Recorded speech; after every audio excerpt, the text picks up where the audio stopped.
à toi qui en cet instant écoute ce podcast. Je m'appelle Patricia Verneret, je suis auteure, formatrice par la voix et coach de vie.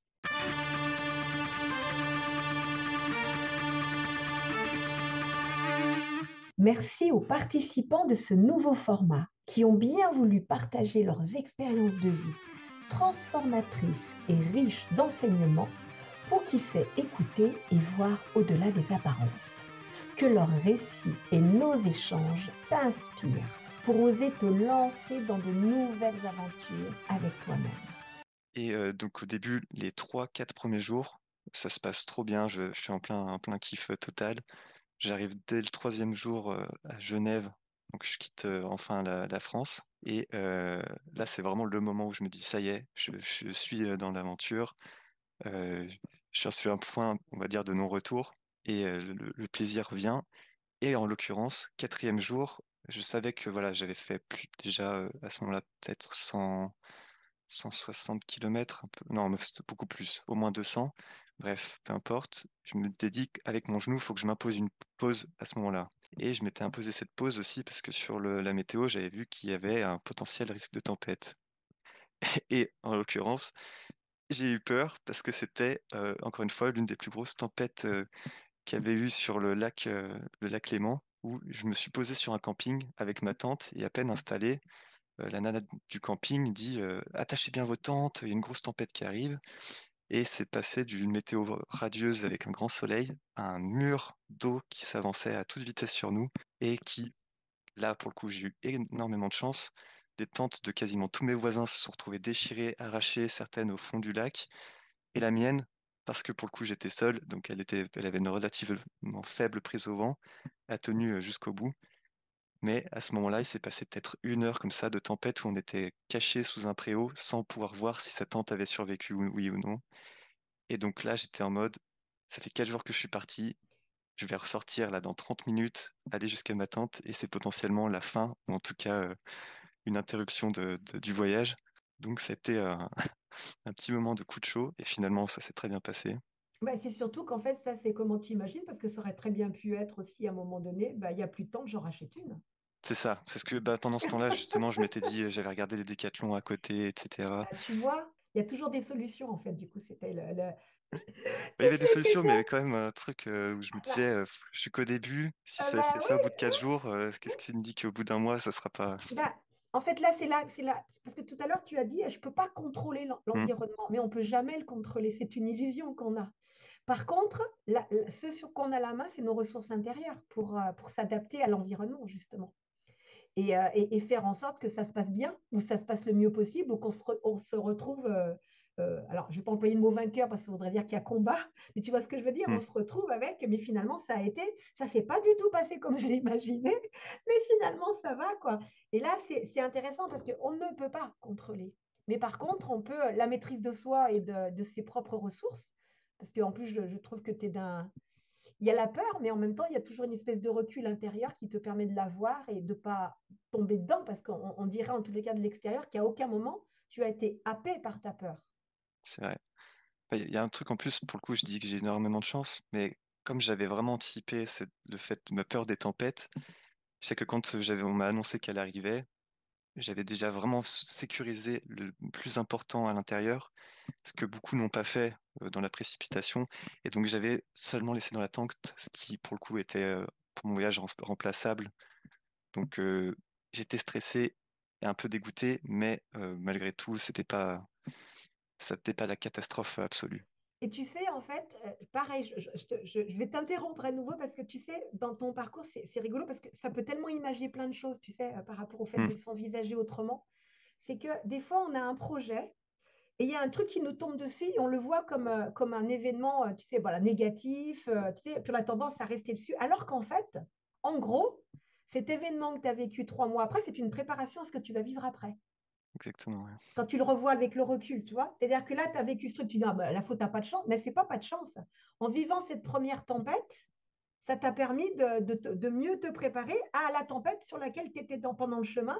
Et tout ce que tu avais vécu avant, tu n'as pas besoin de le revivre après. Et en même temps, tu sais que tu as la capacité. Hmm, Et comme tu viens de le décrire, tu as bien arrimé ta tente, chose que tu n'aurais peut-être pas fait si ça avait été une C'est première vrai. fois, tu vois. Et en plus, tu t'es dit, bah, je ne vais pas laisser sous la tente ce qui craint et ce qui m'empêcherait de continuer mon voyage. Donc, en Mm. fait, ce que je veux dire, c'est que des fois, dans la vie, tu sais, il nous arrive des trucs, on a un projet et on a l'impression qu'il y a plein d'obstacles, mais ce ne sont pas des obstacles, même si on les vit comme ça, hein, sur Mm. le moment. Ce sont, voilà, regarde, tu as cette circonstance, comment tu fais et tu pratiques, tu cisèles, tu vois, tu nuances ta faculté d'adaptation, tu vis un truc qui te permet de vivre la plus grosse tempête jamais vue depuis longtemps, mais là, tu la vis et tu n'es plus chez toi, là, tu n'es plus à Mm. quelques kilomètres de chez toi. C'est ça. Donc, en fait, cette première tempête a été une aubaine, quoi, tu vois, Ah, en mais tous les cas. clairement. Et ça, par contre, on ne peut le voir qu'après. C'est pour ça que quand il nous arrive quelque chose des fois difficile, arrêtons de dire c'est mauvais ou c'est bien, c'est juste, bon, peut-être qu'il y a quelque chose là, je ne sais pas encore de quoi il s'agit, mais voyons voir comment je le vis, et puis peut-être que ça me servira plus tard. Et en l'occurrence, là, on a vraiment, tu images parfaitement, tu vois, ce qui peut se passer quand on a ce qui nous semble être un obstacle et qui en fait est Mm. une vraie chance pour te préparer à ce que tu vas vivre après, pour ton projet qui te tient à cœur. Et ça, pour le coup, c'est en grande partie dans ma nature. Je sais que globalement, les gens me disent que je suis quelqu'un d'optimiste et c'est vrai que je le valide.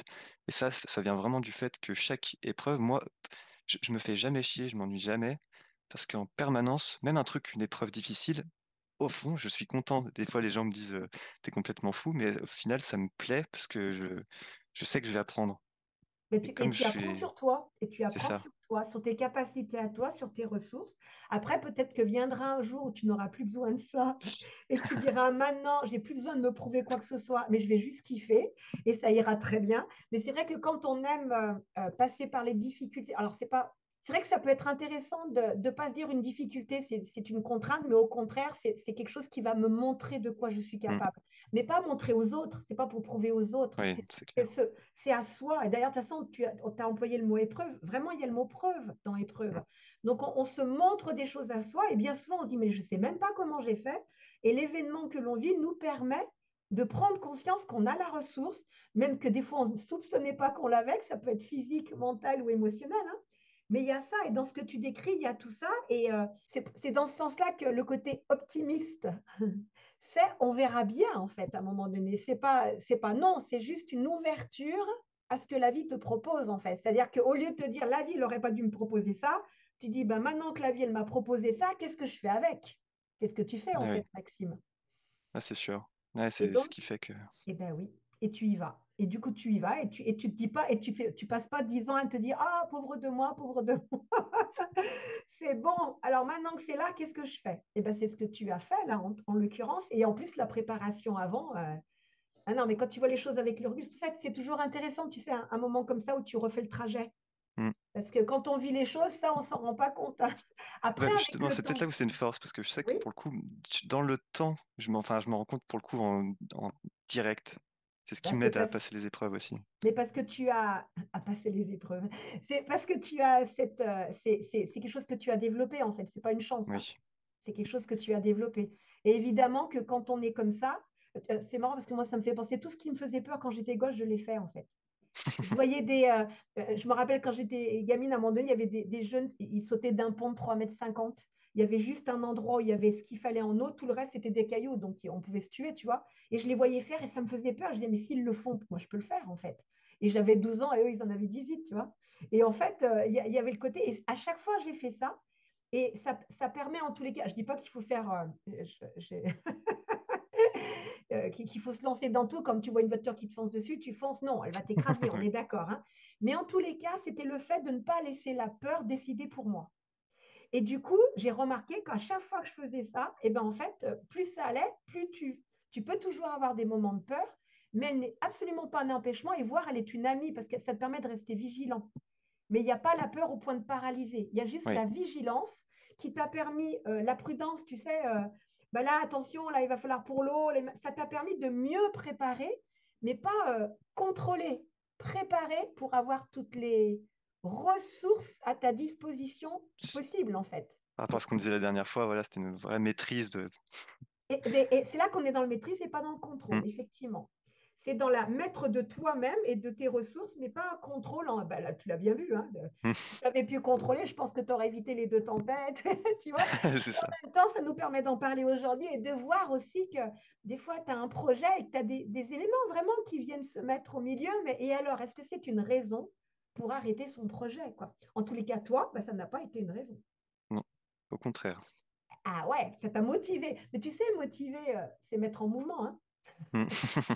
C'est motiver, c'est ça, motiver, je sais plus, c'est mouvement en fait. Donc du coup, le moteur, là pour l'instant, toi, en tous les cas, aujourd'hui, si un jour tu veux changer de moteur, il y en aura d'autres. Hein. Mais le moteur, c'est le défi, entre guillemets, et avec le côté un peu difficile, quoi. La difficulté est un défi pour toi. Donc ça te montre des choses sur toi-même. Donc on en est, tu es sous le préau et après, c'est bon, ta tante, elle est encore vivante. Tout est OK. Comment ça se passe après? C'est ça. Donc là, du coup, on arrive à la fin du quatrième jour et dans le projet que j'avais fait de ce trajet, ces 4 premiers jours, c'était encore une fois une sorte de petit test où je montais crescendo en distance. Et à la fin de ce quatrième jour, là, c'était vraiment le réel début où j'avais des points de chute imaginés, mais je n'avais pas de tracé prédéfini. Et là, je faisais à partir d'ici au jour le jour, que ce soit les distances et les destinations à visiter. Justement, vis-à-vis de ça, je m'imaginais que ce cinquième jour, je connaissais l'étape, on en avait beaucoup parlé. C'est quelque chose au-dessus de Montreux, ça s'appelle le col de Jaman, et qui est réputé pour avoir une pente relativement violente. Et c'était ma première vraie grosse dénivelée. Avant, j'avais jamais fait plus de 400 mètres de dénivelé, et là, j'allais devoir en faire 1600. Ce jour-là, je m'engageais là-dedans, je m'attendais à ce que ce soit l'ascension la plus grosse de tout mon parcours. Et spoiler alert, pour montrer à quel point je me suis trompé, de ces 1600, ma plus grosse journée, j'en ai fait 2800, voire presque 3000. Donc c'était très très loin d'être ma plus grosse journée. Mais bon, en réalité, c'était ma plus grosse journée, parce que les autres, je les ai trouvées beaucoup moins difficiles que celle-ci. Peut-être parce que c'était la première. Et puis peut-être parce que tu l'appréhendais. C'est ça, aussi. Ouais, c'est Et là, vrai. tu vois, on en revient à l'état d'esprit avant, qui fait qu'en fait, tu sais, des fois, le voyage, c'est le même, hein, sauf que tu ne le vis pas de la même façon. Et puis il y a un truc pour le coup, c'est que quand avant les gens me faisaient des remarques, attention, ça c'est difficile, est-ce que tu es préparé et tout, comme je l'avais fait de mon côté, j'étais serein. Là, c'est vrai que j'avais encore jamais fait de tel dénivelé, donc quand les gens me disaient attention, ça va être difficile, là, j'avais aucun repère, et effectivement, c'est peut-être ce qui a fait que j'ai trouvé ça Et plus. puis, tu les croyais. Ouais, tu as Oui, apporté c'est foi ça. à ce qu'ils te disaient. Et ça, c'est pareil, tu vois, on a le petit point encore, c'est que l'histoire de l'autre, c'est pas la nôtre, quoi.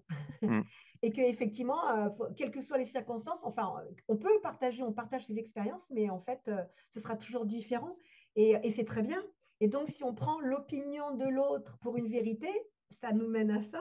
Alors que quand on prend l'opinion de l'autre pour une opinion et un vécu, et qui est le sien, et c'est tout à fait honorable, bah, c'est pas tout à fait la même chose avec l'idée de bah, moi, je vais voir comment je vais le vivre, en fait. mm. Pas moi, je vais prouver, hein, mais juste je vais voir moi. Là, la personne, elle l'a vécu comme ça, mais moi, si je le vis, comment c'est, en fait? Ce sera C'est peut-être ça. différent. Mais là, comme tu as donné foi, en quelque sorte, à leurs appréhensions et à leurs difficultés à eux, bah, tu t'es dit, bah, OK, voilà. Donc, c'est comme si ça te mettait un poids en plus pour monter, tu vois? C'est ça. Mais malgré tout, du coup, une fois arrivant au haut, Eh oui. en repensant à ce que je venais de faire, je me suis dit, oh, ça va, si c'était le plus dur, la suite, ça va être tranquille. Et en Et même là, temps, tu vois, tu passes par l'expérience à chaque fois. mm, Ça, c'est super important aussi. C'est-à-dire, c'est pas de la théorie, c'est tu vis l'expérience et t'en retires quelque chose mm, qui te montre quelque chose à toi et non pas, tu restes pas sur l'expérience du voisin, quoi. Tu passes à l'acte, quoi. Je vais voir comment je vais le vivre moi, quoi. C'est super intéressant, Maxime. Vraiment, merci du partage. Continue, continue. bah, c'est ça. Et là, du coup, arrivé au sommet de cette dent de diamant, j'ai eu le premier vrai boost de confiance assez impressionnant. Parce que déjà, 5 jours, voilà, j'avais fait déjà, si je regarde un peu l'historique, voilà, là, j'avais passé la barre des 300 kilomètres. J'étais vraiment loin de la maison. Et c'est la première fois quand je discutais avec des gens du projet, c'était là, ah oui, vous arrivez de Lyon. Et donc ça, j'avais passé un cap où j'étais pas OK, le gars qui fait seulement 200 km, même si c'est déjà pas mal. Là, j'avais vraiment passé un cap d'une distance et les gens venaient autour de moi et il y avait vraiment un intérêt autour du projet. Et ça, Ou c'était alors, vraiment satisfaisant. ou alors, Maxime, comme toi-même, tu étais satisfait de toi, tu rencontres des gens qui étaient ouverts à ça. C'est vrai. Tu te rappelles les filtres? Ah non, c'est pas avec vous, dans le podcast avec vous, mais où je parlais des filtres, c'est-à-dire qu'on vit dans nos mondes, en fait. On croit que tout le monde vit le même monde, mais c'est les nôtres. Et en fait, si dans tes filtres, dans ta vision, hein, tu vois, tu retiens, oh là là, c'est compliqué, et j'en ai chié pendant tout le truc, tu vas rencontrer des gens qui vont dire, ah, ça a dû être compliqué, hein. Et là, C'est ça, vrai. toi, tu te sens fier, et ben, du coup, tu rencontres des gens qui disent, ah bah là, en fait, c'est comme si dans l'inconscient, tu sais, dans la communication, quoi, en fait, la communication non verbale, ça se sent.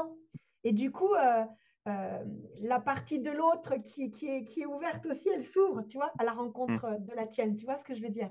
Parce que voilà, on peut voir d'un autre angle de vue aussi, tu vois, ça. C'est C'est vrai. pas. Et ouais, c'est que d'un seul coup, toi-même, tu te dis, ouais, j'ai passé une étape, et là, tu rencontres des gens qui disent, waouh, c'est super ce que vous faites. Non, mais tu vois, donc ça vient conforter ton ressenti, quoi. Tu vois? C'est C'est vrai. intéressant. Il y a même des petits pics où justement, là, en l'occurrence, c'était des Suisses. J'arrivais à la frontière germanique de la Suisse, donc ils n'avaient pas forcément un français idéal et on avait un peu de mal à communiquer, mais on se comprenait quand même. Et c'est vrai que là, à la fois ça m'a vexé et à la fois j'en ai tiré de la fierté quand ils m'ont dit, mais attendez, ce que vous avez ici, c'est une assistante électrique pour pouvoir faire cette montée? Alors ce qui n'était pas le cas. Et puis même si c'était le cas, et alors, quoi? En fait, Voilà, qu'importe, en fait, bah oui, et alors? C'est le voyage, il est pas. C'est marrant, tu vois, c'est comme si c'était la productivité, entre guillemets, qui comptait, alors que là, on est carrément sur une expérience intérieure profonde, là, Hmm, que tu racontes. Donc, ça va au-delà de j'ai fait 300 kilomètres, j'ai fait 500, au-delà du résultat, tu vois, performance. Ça va au-delà de la performance comparative. On est vraiment dans ce que tu racontes, une aventure intérieure avec toi-même, hein, hyper ouais, transformatrice. c'est sûr, Ben clairement. oui.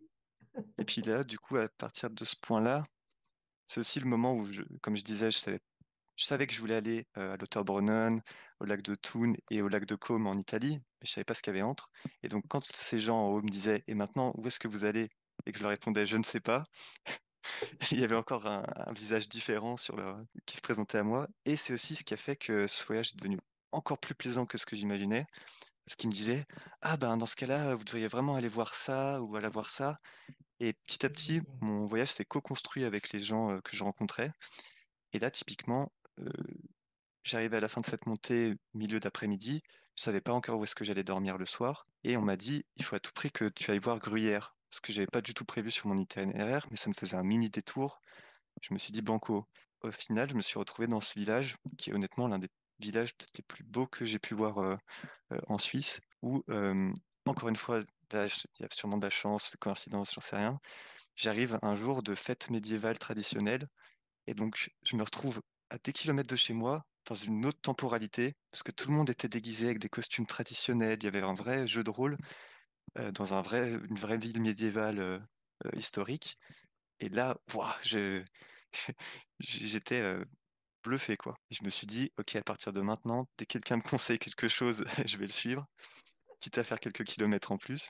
Alors, tu imagines à quel point c'est transformateur, Maxime, ce que Hmm, tu racontes, parce que là, il y a des gens, mais de toute leur vie, ils ne mettent pas jamais ça en application. Là, hmm, tu es en train de dire, il y a toujours le voyage avec la direction, hein, tu sais où tu vas, mais tu ne sais hmm. pas comment tu y vas, et quelque part, la vie, tu écoutes ce que la vie te présente et les rencontres, du coup, et les rencontres te permettent d'aller dans des endroits où tu ne serais jamais allé, Ah, et tu te dis, clairement. mais qu'est-ce que je suis content d'y être allé, en fait, tu vois. Et ça, mais c'est tellement ça quand on est ouvert, tu vois, et qu'on ne se dit pas avec l'idée de contrôle, je passe par là, ça doit être comme ça, et machin, avec, tu vois ce que je veux dire? Quand il y a cette liberté-là, c'est tellement des rencontres improbables, inespérées et innovatrices, en fait, ça t'a permis de faire des rencontres. Puis comme tu dis, la temporalité, c'est génial, ça te fait un saut dans le temps. En fait, tu te rends compte que tu as fait un voyage dans le temps en plus. Ouais, c'est ça. Ouais, c'est vrai. Là, c'était vraiment ce que je me suis dit. Je me suis dit, waouh, j'ai voyagé si loin.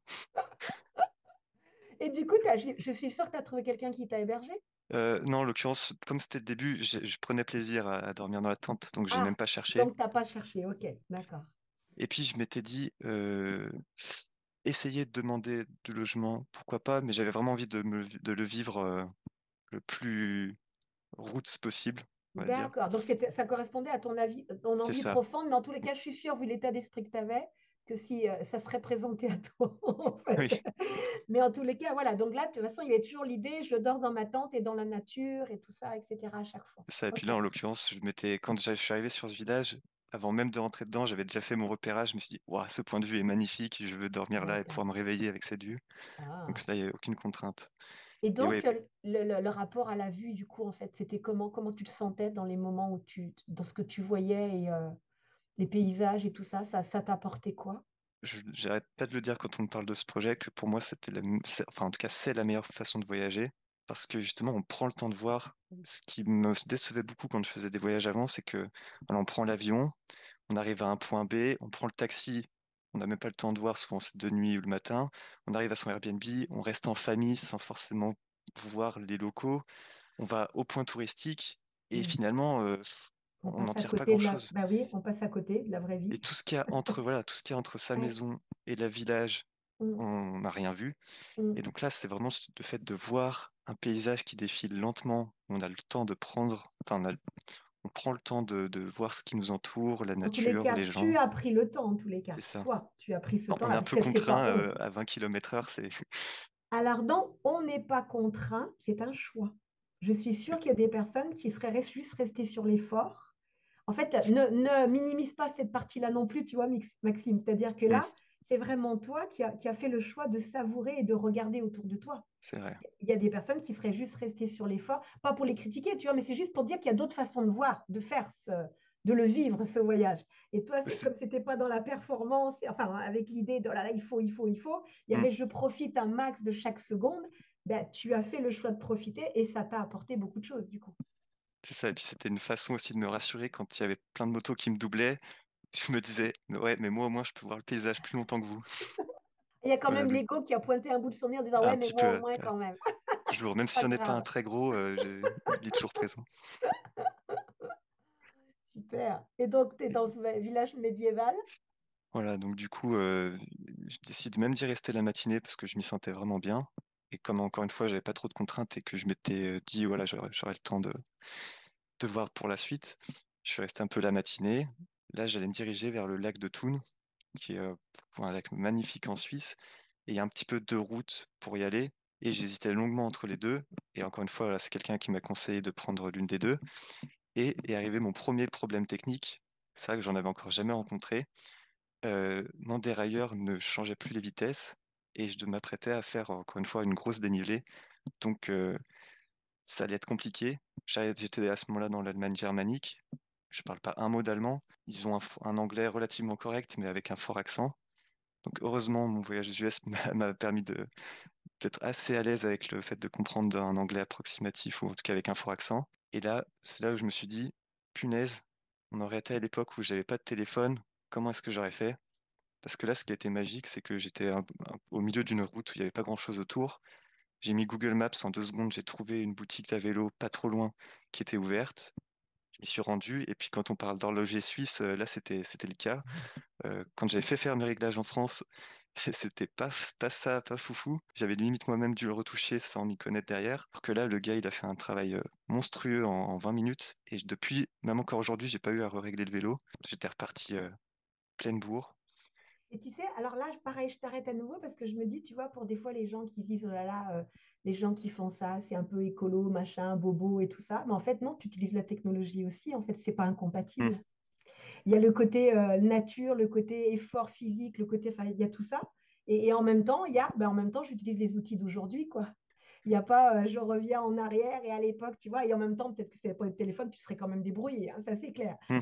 vu ta façon de faire. Mais tu vois, c'est important d'observer ça aussi parce que parfois, on clive, tu sais, on sépare en disant comme s'il y a les gens qui sont là et du coup, c'est nature, on revient à l'époque, tu sais, où il n'y a pas de chauffage. Non, c'est pas ça en fait. C'est qu'à un moment donné, une façon de voir la vie et de vivre, mais qui est compatible avec Hmm. les instruments modernes, entre guillemets. Il n'y a pas de raison de ne pas se servir des outils d'aujourd'hui, quoi. Voilà, C'est ça. donc, Il y a ouais. une période où, pour le coup, j'étais vraiment un peu écolo extrémiste dans ma façon de faire et de penser, mais ça me rendait maladif en Mm, voyant l'état mm, du monde. Et après être passé aux US et avoir vu à quel point ils sont à des années-lumière de la France et de manière générale à l'Europe sur la sensibilité à l'écologie, je me mm, suis dit, ok, c'est peine perdue, arrête de te prendre trop la tête. Et du coup, maintenant, mon rapport, c'est plus, j'utilise voilà, des technologies, potentiellement des choses assez polluantes, tant qu'elles servent vraiment un principe ou une utilité, mais qui n'est pas en désaccord total avec mes valeurs, ça me dérange pas non plus.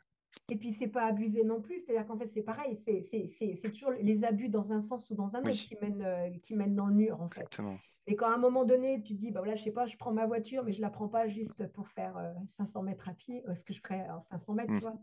Là, on est dans des aberrations. Donc là, en fait, tu es en train de parler de quelque chose qui est juste. Tu sais, tu arrives à accorder les valeurs que tu approfondes par rapport à l'écologie avec le monde dans lequel tu vis. Donc, tu utilises, mais sans partir dans des extrêmes qui mènent à des frustrations dans un sens ou dans un autre, en fait, à un moment c'est donné. ça. Voilà. À chaque fois qu'il y a une utilisation, il y a au moins une réflexion derrière. C'est pas Oui, juste utilisé pour le c'est pas plaisir fait, pur. c'est pas fait de façon inconsciente, en fait. Voilà. Indépendamment du plaisir, c'est pas fait de façon inconsciente. Mm. Tu le fais en conscience, dans ce que j'entends, hein. Tu dis là, je m'interroge, est-ce que là c'est utile? Est-ce que si? Est-ce que là, oui, je le fais. Est-ce que là, je peux m'en passer? Ben, je le fais pas. En fait, en gros, c'est ça hein, que tu es en train de décrire. Non, c'est vrai. Ouais. Donc, du coup, on est dans quelque chose. Une fois de plus, tu interroges tes besoins réels et non pas les besoins imaginaires, du coup. Parce que des fois, quand on se dit, bah oui, j'ai besoin du dernier truc à la mode, c'est un besoin imaginaire. Et en même temps, qui est peut-être que si ton identité, elle dépend de ça, c'est même pas imaginaire. C'est que là, il va falloir régler le problème d'identité, tu vois. Mais souvent, c'est ça, hein. Alors que quand on est dans ces véritables besoins et quand on sait les écouter, et là, c'est ce que tu mets en mots, eh bien là, ça devient quelque chose de pertinent dans un instant T. C'est-à-dire que c'est pas la même chose tous les jours, c'est pas de façon inconsidérée, c'est là j'en ai réellement besoin, j'utilise, là j'en ai pas besoin, je n'utilise pas. Ben, il me semble que c'est toute la définition de l'outil, hein. C'est souvent, je compare quelqu'un qui a un marteau et qui enfonce des clous, c'est OK, s'il a une vis, le marteau il sert à rien, quoi. Ou dans tous les cas, ça va être compliqué. Donc à un moment donné, un outil est là pour être utilisé à bon escient, pas de façon inconsidérée et à tout bout de champ, quoi. C'est ça l'objet. Ok. Donc Ah, là, j'aime bien la métaphore. comment? Qu'est-ce que tu as dit? J'aime bien la métaphore de la vis et du marteau. Ouais. Bah, c'est souvent quelque chose que j'utilise parce que tu sais, quand on parle de l'intérieur, c'est compliqué. Et du coup, en mettant des mots comme ça, alors des fois, je Mm, parle du rond-point aussi dans lequel on tourne et il y a une première à droite et il y a des travaux et on ne va pas y aller parce qu'il y a des mm, travaux, puis qu'on refait le tour et qu'on revient. Combien de fois on va faire le tour du rond-point, tu vois, avant de se mm. dire il y a des travaux. Mais à l'intérieur de soi, c'est pas facile parce qu'on ne le voit pas comme justement un marteau où on voit l'utilité immédiate. Donc, quand on revient dans le concret, ça permet vraiment des choses concrètes de mieux comprendre comment ça marche en fait, en Mm. quelque sorte. D'où la métaphore. Donc, Ok, l'horloger des vélos te règle ton vélo et hop, nickel. Et en c'est plus, ça. tu gagnes parce qu'il marche encore comme ça, Ah, il plus de marche. 100 ans après. Ouais, Nickel. il avait jamais aussi bien marché. J'avais un nouveau vélo. Pour écouter la suite de cette aventure, rendez-vous la semaine prochaine. Ce podcast se termine. J'espère qu'il t'aura mis en mouvement pour te rapprocher un peu plus de ton être profond. N'oublie pas, toi seul fais ce qui est juste pour toi-même. Merci pour ton écoute.